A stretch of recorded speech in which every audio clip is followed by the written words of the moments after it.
राग अर्थात सुखर प्रीति हो जावा मान सम्मान मिलू थाउ से सब को चाहिवा मान सम्मान चाहिवा धन दौलत सौरज चाहिवा किछि सुख प्राप्त करबा पई इच्छा करबा ओ सेतिर राग हो जिवो केवल मते सुख दरकार केवल सुख दरकार ताहाकू राग कहा जाए सेटा गोटे क्लेश पुणी द्वेष किए मते गाली देला किए मते घृणा कला किए मते आउ कौन कला मोर विरोध रे कौन कला मु ताको क्रोध करी मु तार प्रति अहंकार भाव सृष्टि करी सेटा हेउचे कौन द्वेष तांको मु विरोध करी सदा सर्वदा ता विषय भाव सेटा कौन द्वेष।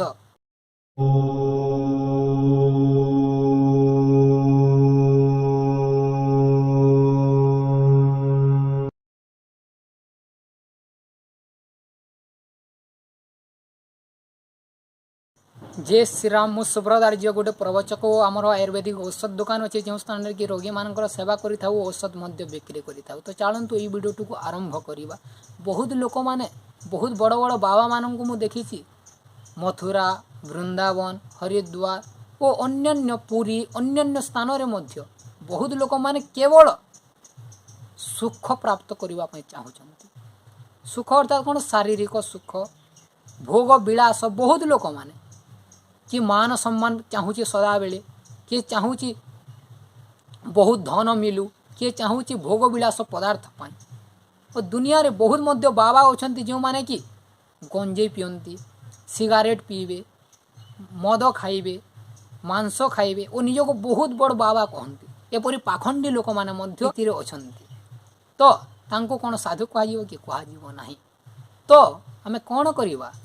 देखंतु बहुत लोक मैंने अच्छा जो मैंने मद मांस अंडा सिगारेट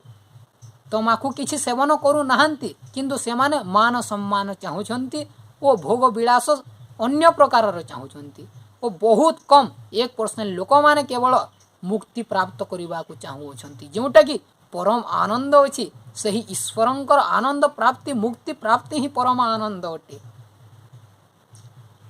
ईश्वरंकर भक्ति रे केते शक्ति अच्छी केते शांति अच्छी केते आनंद अच्छी आनंद को प्रकाश करा जाई परिबो नहीं बहुत अपार आनंद अच्छी से आनंद को प्राप्त करने को पड़ो। गोटे व्यक्ति 15 वर्ष होना कहीं 20 25 30 जेते वर्ष होना कहीं से ईश्वर को प्राप्त करि पारिबो तार ज्ञान बल रे वेद अभ्यास द्वारा वेद पठन करिकी ध्यान करिकी असत कथावार्ता मान को परित्याग करिकी सत को ग्रहण करिबो ओ सदा सर्वदा सत्य धर्म न्याय पथरे जीव ओ प्रकृत ईश्वरंकर भक्ति करिकी से परम आनंद को प्राप्त करि पारिबो ताकु 15-20 वर्ष होइतिले सुद्धा 25 वर्ष होइतिले सुद्धा आउ किछि लोक मानकर जीवन अतिवाहित होई जाए 50 60 70 80 90 वर्ष होई जाए जन्म जन्म बीती जाए किंतु सही सुख सही आनंद सही मुक्ति को प्राप्त करि पारंती नहीं। सेति पई ऋषि मुनि महर्षि समस्त ज्ञानी व्यक्ति माने कहती रे मूर्ख तो ये सांसारिक दुख रे ये सांसारिक भोग विलास रे मज्जना ये संसार भोग विलास रे किछि नाही सेते पई तू सदा सर्वदा ईश्वर प्राप्ति पई चेष्टा कर। ईश्वर प्राप्ति ही जीवन मूल उद्देश्य से मूल उद्देश्य को लोक माने आज भूली जाइछंती केवल मान सम्मान चाहूचंती कार चाहूचंती मते लोक माने मु बड़ बाबा हेले लोक माने जानिबे मते अधिक सम्मान देबे इत्यादि चाहूचंती गर्व करूछंती मध्य किछि लोक ज्ञानर किछि लोक धनर गर्व करूछंती किछि लोक पद पदवीर गर्व करूछंती हां सेतिरे शांति मिलबो नाही सुख मिलबो नाही अपार शांति को प्राप्त करबा को हेले हमको सही ईश्वरन को प्राप्त करबा को पड़िबो। सेति पई हमको 5टी क्लेश को नष्ट कले हमर मुक्ति हेबो। सेही 5टी क्लेश कण कण अविद्या जोटा कि जो पदार्थ जोटा ताको ठीक से ही जानिबा को ज्ञान कहा जाए वा विद्या कहा जाए और तार विपरीत जानिबा को अविद्या कहा जाए अर्थात जड़ को जड़ मानिबा ज्ञान अटे और चेतन को जड़ मानिबा अज्ञान अटे अर्थात पथर को ईश्वर मानिबा अज्ञान अटे और ईश्वर जोटा नुहे मानव को ईश्वर मानिबा अज्ञान अटे। ठीक से ही परी ईश्वर को ईश्वर मानिबा मानव को मानव मानिबा पशु को पशु मानिबा जो पदार्थ जो परी ताकू ठीक से ही परी जानिबा को ज्ञान कहा जाए अर्थात विश्वास करने द्वारा किसी लोग मूर्ति ईश्वर हो जाए कहते तो आज तो किसी देखा जाऊ ना विश्वास करने द्वारा हुए ख्रीष्टान मुसलमान माने मध्य कहती तो सेटा भूल हो आमको अविद्यार नाश करने को पड़ो फ्रिज को कूलर कहवा ठीक है कि ता भूल साइकल को मोटरसाइकल कहवा ठीक है कि ता भूल से जो पदार्थ जहाँ ताकू ठीक से ही जाना विद्या कह जाए वो अविद्यार नाश द्वारा ही आमको मुक्ति प्राप्त हो पार गोटे एक नंबर हूँ अविद्यार नाश तापर अस्मिता अर्थात मु कि मु शरीर नुहे मु सुब्रत नुहे मु हेउछि आत्मा आत्मज्ञान द्वारा ही आमको सुख शांति मिलिब मुक्ति मिलिब अर्थात आमको जानिबा को पड़िबो मु हेउछि आत्मा अस्मिता अर्थात बुद्धि वो आत्मा को अलगा अलगा जानिबा ही अस्मिता अस्मिता क्लेश को नष्ट करिबा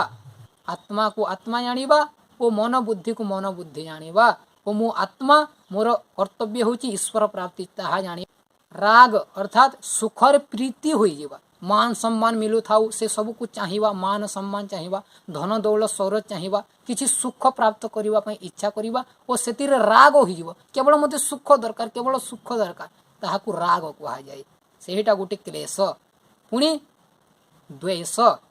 किए मते गाली देला किए मते घृणा कला किए मते आउ कौन कला मोर विरोध रे कौन कला मु ताको क्रोध करिवि मु तार प्रति अहंकार भाव सृष्टि करिवि सेटा हेउचे कौन द्वेष तांको मु विरोध करिवि सदा सर्वदा ता विषय भाव सेटा कौन द्वेष तापरे अभिनिवेश अर्थात मृत्यु को केबे मध्य भय करिवा नाही अर्थात सदा सर्वदा सत्य धर्म न्याय पथरे जाय कि मृत्यु हेले मध्य चिंता करिवा नाही काहे कि एही शरीर हेउची जड़ ओ आत्मा हेउची चेतन आत्मा केबे मरे नाही ए शरीर मरी जाए यह हेउची अभिनिवेश अर्थात अविद्यार अर्थ जोटा जहाँ ठीक सही पर जानिबा को विद्या कहा जाए ओ तार विपरीत जानिबा को अविद्या कहा जाए अविद्या को नाश करिबा पुणी अस्मिता मन और बुद्धि को अलगा अलगा जानिबा एक मणिबा नाही राग द्वेष अभिनिवेश यही पंच क्लेश को नष्ट कले आमको मुक्ति प्राप्त हेबो सेतिपई आपण माने मुक्ति प्राप्ति करिवा पई सदा सर्वदा चेष्टा करंतु एही सांसारिक भोग विलास दुख रो संसार एथिरे किछि शांति नहीं किंतु ज्ञानी व्यक्ति माने जानी कि सदा सर्वदा सत्य धर्म न्याय पथरे चली कि अधर्मर विरोध रे लड़ी कि जेते मध्य दुख जंत्रणा बाधा विघ्न आसिले सुद्धा से चिंता करंती नहीं तो आपण माने सदा सर्वदा परोपकार करंतु और पंचक्लेश को नष्ट करंतु और मुक्ति पई चेष्टा करंतु तो आपण माने एही वीडियो टू देखि जंती मोर